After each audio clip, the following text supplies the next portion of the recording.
context quickly on how I fit into the mix here at Public.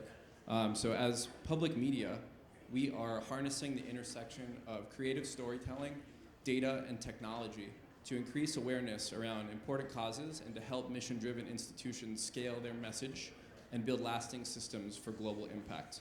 We have purpose-built technology that we're calling Public One to help tell stories that matter more effectively in service of our mission to drive sustainable development, global resilience, and institutional innovation. The platform is an AI-led audience insights targeting and marketing, and media activation platform to drive positive action that's many years in development. With information and attention as ever-present driving factors for global change, the time is now to act in accord and mobilize en masse.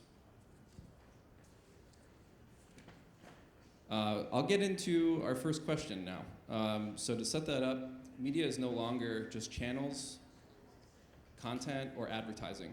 It's infrastructure. And to peel the onion back a layer, as Sergio, Public's executive chairman, likes to refer, data is the identifier, technology is infrastructure, and media is the highway. So the question is, for both of you, how can media be designed and governed as a public good, akin to roads, data, or energy systems? And if you'd like to start us off, Ariba, feel free. I think, when we think about media, right, I feel like everything is media. Everything is sending some sort of a message and communicating. The screen behind us is communicating and sending a message. Our bios, right, shared a message. And that's the thing. Everything is media. Everything is communicating. And so is, and everything is also an experience. Where you see a piece of media, how is it productized and served up? What types of platforms is it on? What type of moment and experience are you in that contextualizes that experience? So I think if we're going to always really pay attention and be mindful of how we're regulating and governing infrastructures like the ones you listed, then why not media, right? I think the perfect example for me that comes to mind is during my tenureship at Ad Council, we deployed this massive work around COVID education. So under Lisa Sherman's leadership, we partnered up with the COVID Collaborative to really think about how do we help make sure that accurate information is reaching everybody in communities so that they can get the interventions they need, the vaccines that they need, and that they have the trusted messages. What was really radically different is we saw what happens when platforms like Google, Meta, and search engines and creative agencies come together to make sure that they have the right messages tailored to communities, partner with local community leaders so that the right messages the accurate information is reaching the communities into the conversation so that it's not just one direction, right? I think as soon as we're always treating media as us talking to people, we've already lost the plot. So I think that is a perfect example where you can see what is possible when you rally all types of organizations and have a multi-stakeholder approach to build a media infrastructure together. And I'm going to build on that. This year I had the opportunity to be a judge in Cannes. I judged Titanium, which is a very interesting and different category. It's a category for those great initiatives coming from brands that don't have another category. Why? Because they're so unique. They're the first domino that are going to then create an entire movement. And we awarded the Grand Prix to an insurance company, right? And As one does. And it was fantastic. It was an insurance company, and not only that, there was no digital component attached to it at all. It was the most analog of all the creative ideas that run in the festival, a festival that has thousands and thousands of case studies, right? And the reason why I'm bringing this up is that is media as well. So basically what this insurance company did is they took their contracts. I'm talking about a contract as media. They took the contract. This is France, where properties have to be insured, like meaning it's mandatory, right? Therefore, they didn't have to do this. but they took the contract, a contract that said, we are protecting you in case of flood, in case of fire, comma, and domestic violence. Those 3 words. The case study is called 3 words. And by doing that, they force an entire industry to change the way insurances work and to make sure that we protect women in this particular case. And gender violence has to do with goal number 5, and there you go, right? So suddenly you have doing good, you have a contract as media because it's a different canvas, you have an SDG attached to it, like everything done just by doing the right thing and being on the right side of history. So for us, I mean, this idea of everything is media, we need to take that more seriously. Because this idea of just thinking of media as rectangles of screens, it's very outdated. Well, I'll just say one thing. That's an incredible example because what you did was you redesigned a system by one change, right? So then we're thinking about the experience of the individuals that insurance company is impacting. And by creating that commitment, they're not just putting it on, their brand mission, but they're actually living and breathing by it. That's awesome. Thank you both. We're going to talk about governance a bit more further on. I want to set up the next question. So thinking about how we apply next-gen media frameworks and technology will certainly define what happens next. I know we covered a lot about technology earlier today, so now it's great to shine a light on media. And that being said, it's our collective responsibility, and we'll take partnerships at every level, including with every person in this room. So that being said, next question is, what is the best way for global institutions and brands to advance sustainable development through storytelling-led partnership and collaboration? And also, if you care to comment on this too, what about tips for avoiding performative impact?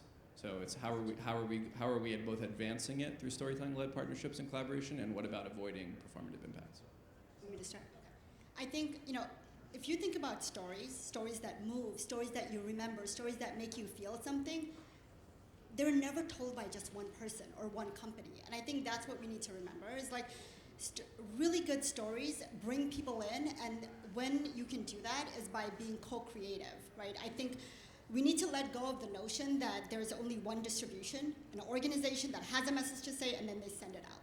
I think more and more we need to think about how do we come together as communities, and creators, brands, nonprofits, and all types of organizations, and really rally around narratives together so that we're creating change. I think what's really impressive is if you think about, a creator I follow, Joel Burvell, he's a medical doctor who started creating TikToks around debunking racial disparities in medicine, and now he's gone viral, and now, and rightfully so, he has won awards because he's doing work that you can't even trust medical institutions to do, right? So I think what's really interesting is not only think about agencies of power as owners of information, owners of trust, but really think about the fact that trust is actually distributed, and how do we rally together in doing that? So I think that's a great model to think about. Yeah, we talked to in our conversations ahead of this session around the rise of creators and individuals as platforms themselves that are vesting more power and more ability to deliver a message than some of the largest institutions in the world. So just a point to note that in terms of where we are in history and how we work together through the lens of partnerships and storytelling, like collaboration, to include that in a furthered way. Social media is giving us the luxury of being judges, like all of us, right? So the days of brands just doing performative change are like really gone, because you do it, you try it, and then you're put to a test. And then when you put to the test and then you don't pass the test, that's a short-lived strategy, right? So we are seeing that, thanks to social media in that particular case, that is not happening. And what we are seeing, which is fantastic, and it gives me creative hope, is that, the creative industry, it's a very competitive industry, and usually when you see something that someone else did, you're like, I wish I came up with that idea first. But when you see something that someone else did that it's great and it's good and advances the 2030 agenda, basically the reaction is very different. What you say is, I'm so happy they did that. I'm so happy they came with that idea first. The next question, I think, can be a little bit of a quicker one with regard to just following up on that. So thinking around how global marketing and communications leaders are integrating sustainable development into their strategy without losing authenticity or agility. I know we just spoke about that a little bit with performative communications. I'm just curious on the authenticity and agility piece. Any thoughts on quickly how organizations should be thinking about that right now? I mean, there is no choice, right? I remember sitting here maybe 5 years ago. We launched the SDGs 10 years ago. And I remember having a conversation on this same stage with someone running corporate affairs for AB InBev. And he put it so eloquently. He said, no water, no beer. I mean, basically, you have no choice. Because if you don't have the resources to produce your products or your services, you're going to die. Your business is going to die, right? So there is no, like, even if you don't talk about it, even if you don't promote your sustainability agenda, you need to make sure that you produce responsibly. You need to make sure that you get into regenerative agriculture, for example, that you protect the water. Otherwise, you cannot produce, right? So one of the things that's interesting is that, you know, depending on the year, at least in the industry I work for, there is 1 or 2 SDGs that are typically, you know, most talked about or mostly activated, right? And I used to think that the SDGs had an order on purpose because, you know, if you like reduce hunger, then that has an impact in like poverty. It has an impact in good health and well-being. It has an impact then in quality education. It has an impact in gender, and then you go from there. But lately, I think, I mean, at least again from my viewpoint, there is something about number 12, responsible consumption and production in particular, right? Where if you don't produce responsibly, you don't have a product, you don't have a service, you don't have a business. But if you do, then the other thing holds true, which is you are helping number 13, you're helping number 14, you're helping number 5. And then it has that ripple effect in every single aspect of the 2030 Sustainable Agenda. So I think, again, like from the you know, my viewpoint or the lens and the industry I'm working on, that number 12, sustainable production and consumption, it's one of the most important SDGs of today. Do you want to take a stab at that as well? I think just to add to what you've already said is it's also everyone's looking because everybody wants to make sure that their dollars count for something. So if you're an organization and you're thinking about who is my audience, who is my customers, what are their lives like, and what values am I trying to communicate that I stand behind because it directly impacts the people that I'm claiming that I want to serve. So I think there's like the CSR lens, there's also the lens of who am I in communications with all the time to say, come buy my products, come buy my thing, but am I not paying attention to how your lives are impacted, right? So I do think there's a level of what you said, there's no choice. And I think more and more consumers are being very mindful of where their dollars go. Thank you for that. Yeah, it's quite fascinating how, especially with marketing leadership, to your point, Ariana, you can be taking action on the SDGs, sustainability, or for example, but if people don't know that, it kind of poses this double-sided nature where it's purpose versus perception. You're doing the right thing, but you're not getting credit for it, or is it more important to get credit for something that you're not doing as well? So I think we're in this mix right now where it's starting to balance out in a way where consumers are really poking in a furthered way, and there's a need to do more. The next question is a bit different. It's less around corporate strategy and more around media platforms and multilateral agencies. So we're talking here about the role that platforms and multilateral agencies can play in aligning storytelling design and infrastructure with development goals. And for example, talking about you know, the nature of media platforms and social media platforms, and thinking about topics such as decentralized decision making and who's responsible for what information we are seeing and so forth. So wanted to pose that both to you if you have any thoughts or comments on the role of media platforms and multilateral agencies with this topic. So I'm going to take the answer not from the media platform, but from the lens of who consumes the platform. Okay, we can take a temperature of where we are and where we're going by doing a little bit of linguistics analysis, which is to understand the new language that's circulating today in the social media space, right? And in particular by younger generations. So Gen Zers today have a word that we need to watch out. And that word is brain rot. I don't know how many of you have heard that. Brain Yes. rot. So basically it's this idea of your head is rotting, it's about to explode because you're so overwhelmed by the amount of endless, useless, digital content that you consume every day, like viral videos and memes and things, and right? So when we think about media, it's both the platform, who runs the platform, but what runs on the platform, and then who's consuming the platform, right? So we need to keep in mind this, because there is another trend, a counter trend right now of those younger generations wanting to go more analog, and there is a reason for that. We're killing their brains, we're killing our brains.